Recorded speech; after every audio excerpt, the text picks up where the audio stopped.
Você já imaginou chamar a polícia achando que sua casa está sendo invadida e descobrir que o invasor é alguém que você conhecia melhor do que ninguém? Foi exatamente isso que aconteceu numa madrugada abafada de João Pessoa. Um caso que começou com medo e terminou em humilhação, com uma revelação que ninguém esperava. Antes de continuar, já se inscreve no canal e deixa o like, porque o final dessa história vai te deixar sem chão. E me conta aí nos comentários, de que cidade você está assistindo? A Última Patrulha quer saber até onde as histórias da vida real estão chegando. A ocorrência que você vai ouvir aconteceu há poucos anos, no bairro dos Bancários, um dos mais movimentados da capital paraibana. Era por volta de 2 da manhã, quando a central do 190 recebeu uma ligação tensa. Tem alguém dentro da minha casa. Invadiram aqui. Venham rápido. A voz do homem era de puro pavor. O operador pediu calma, confirmou o endereço e enviou a viatura mais próxima. Suspeita inicial: tentativa de furto em residência. Na viatura 324, Cabo Nogueira e Soldado Duarte estavam no quarto turno da noite. Ambos veteranos da ronda litorânea. Sabiam que chamadas de madrugada quase nunca eram o que pareciam. Quando o rádio chiou, os dois trocaram aquele olhar que só quem patrulha à noite entende.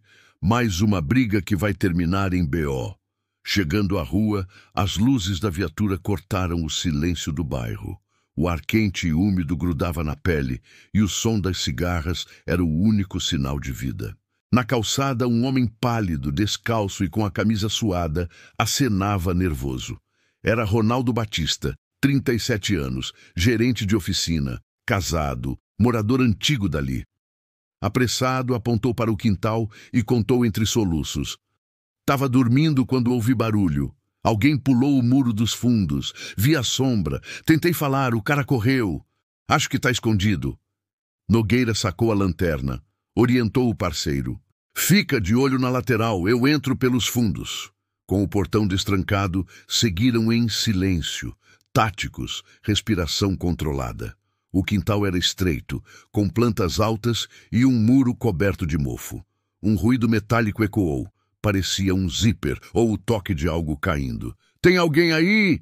Gritou Nogueira. O som cessou. De repente, uma figura se ergueu atrás de um varal. Polícia! Mão na cabeça! A voz ecoou firme. O homem, sem camisa, parou congelado. A luz da lanterna revelou o rosto suado, os olhos arregalados. Duarte avançou e algemou por precaução. Quando o rosto iluminado apareceu por completo, Ronaldo cambaleou. Era Marcos, o melhor amigo, colega de infância, padrinho do seu casamento. O silêncio foi mais pesado que o ar da madrugada. Ronaldo, atordoado, tentou entender. Como... Você? O que você está fazendo aqui, cara? E Marcos, trêmulo, só conseguia repetir. Eu não vim roubar. Por favor, deixa eu explicar. O que parecia uma simples invasão começava a revelar algo muito mais profundo. E a viatura da PM estava prestes a presenciar uma das noites mais constrangedoras e tensas da vida de todos ali. Por alguns segundos, ninguém falou nada. O vento balançava as folhas das mangueiras e o som da sirene distante era o único ruído que quebrava o silêncio. Ronaldo encarava o amigo, incrédulo, o rosto tomado por raiva e confusão. O soldado Duarte mantinha a lanterna firme, avaliando a cena. O protocolo dizia para verificar se havia outra pessoa na residência, e foi exatamente o que fizeram. Nogueira entrou pela cozinha com a arma em punho, os passos lentos, a respiração controlada. Tudo parecia normal. Copos sobre a pia, o ventilador de teto girando no quarto. Até que ouviu um barulho de porta se fechando no corredor. Tem alguém aí? Gritou. Nenhuma resposta. Abriu devagar, e o choque veio de uma vez. Na beira da cama, enrolada num lençol, estava Tatiane, esposa de Ronaldo. O rosto pálido denunciava o susto de quem sabia que a verdade acabara de ser exposta. Os olhos dela encontraram os de Nogueira e naquele olhar havia uma mistura de medo, vergonha e rendição. O policial chamou o parceiro. Duarte, pode vir. Temos mais alguém aqui. Quando Ronaldo entrou, a cena se fechou como um pesadelo. A esposa de um lado, o amigo algemado do outro. Tatiane tentou falar.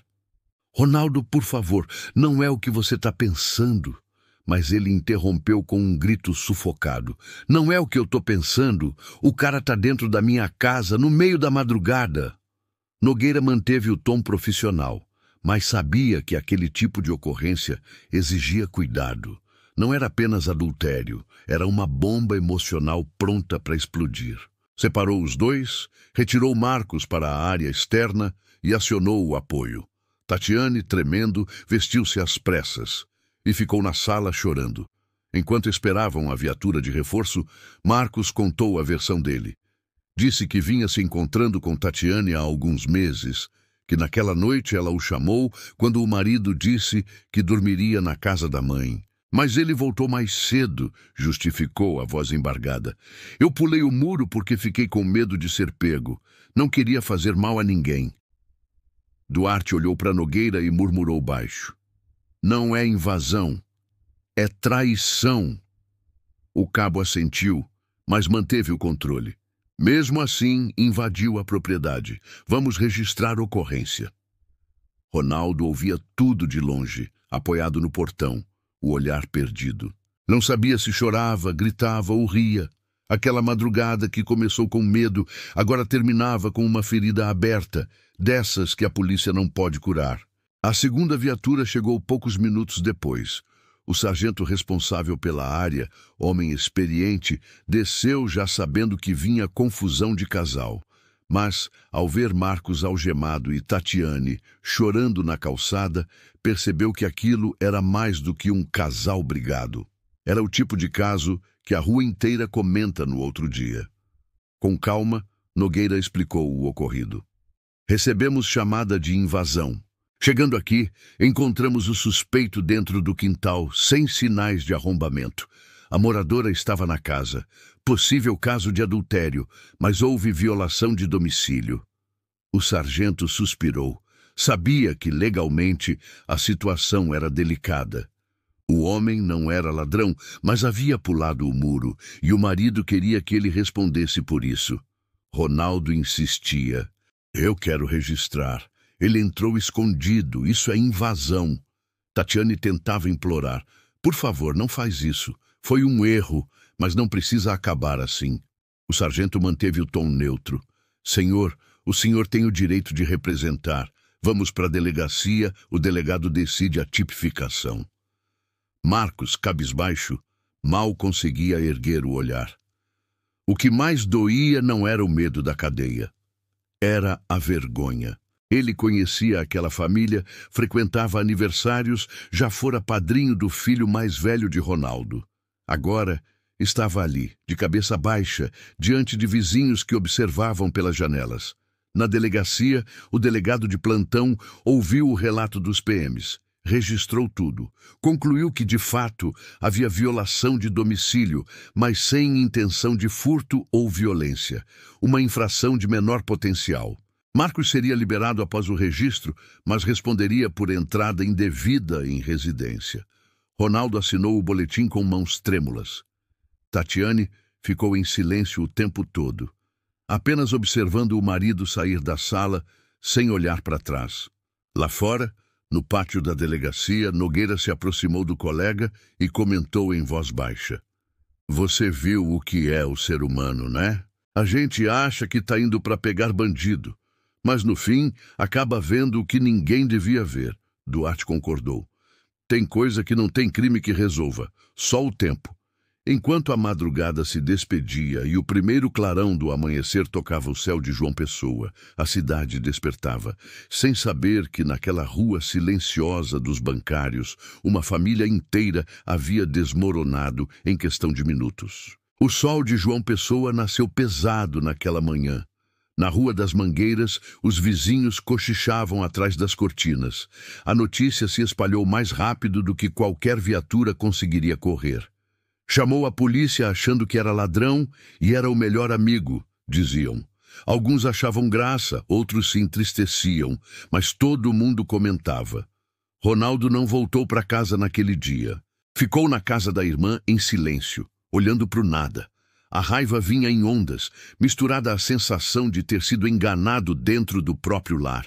Quando finalmente pegou o celular, havia dezenas de mensagens, inclusive da esposa. Por favor, me perdoa, eu errei. Mas ele não respondeu. Sabia que qualquer palavra dita naquele momento sairia carregada demais. Tatiane passou o dia recolhida. A presença dos policiais, as luzes da viatura e o olhar dos vizinhos tinham transformado sua casa num cenário de vergonha. Marcos também sumiu da região. Entregou o carro na oficina de Ronaldo, deixou uma carta curta e desapareceu. Eu fui covarde. Não mereço perdão, mas precisava te pedir desculpas. A ocorrência foi encerrada oficialmente no sistema da PM como violação de domicílio sem dano. Mas para quem participou, aquilo não era apenas mais um número. Nogueira comentou no quartel dias depois. A gente lida com tudo, mas tem coisa que pesa diferente. O cara ligou para a polícia achando que ia salvar a casa e acabou perdendo a família. Duarte só respondeu: parceiro, tem chamada que marca mais do que tiroteio. No final daquela semana, os dois voltaram à mesma área para uma ronda de rotina.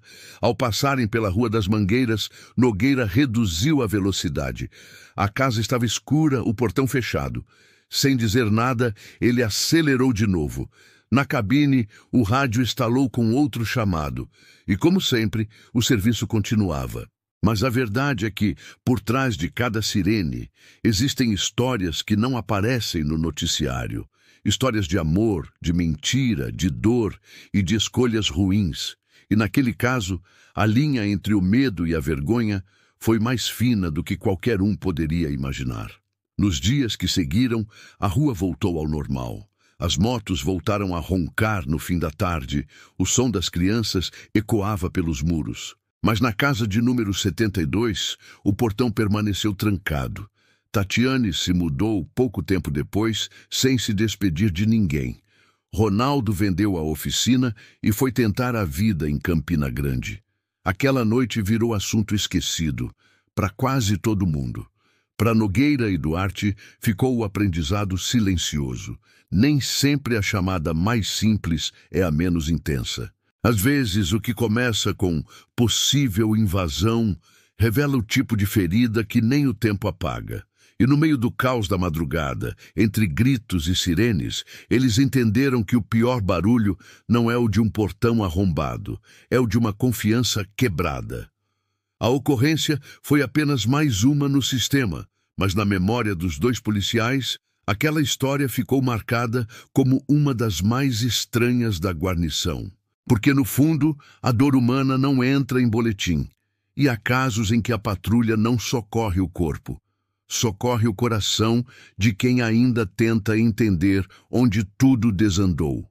Por isso, se você gosta dessas histórias que mostram o outro lado das ocorrências, o lado que não aparece nas manchetes, já se inscreve no canal Última Patrulha, porque aqui, toda semana, você entra junto com a viatura em casos reais, recontados com o suspense e a emoção de quem vive o bastidor da noite.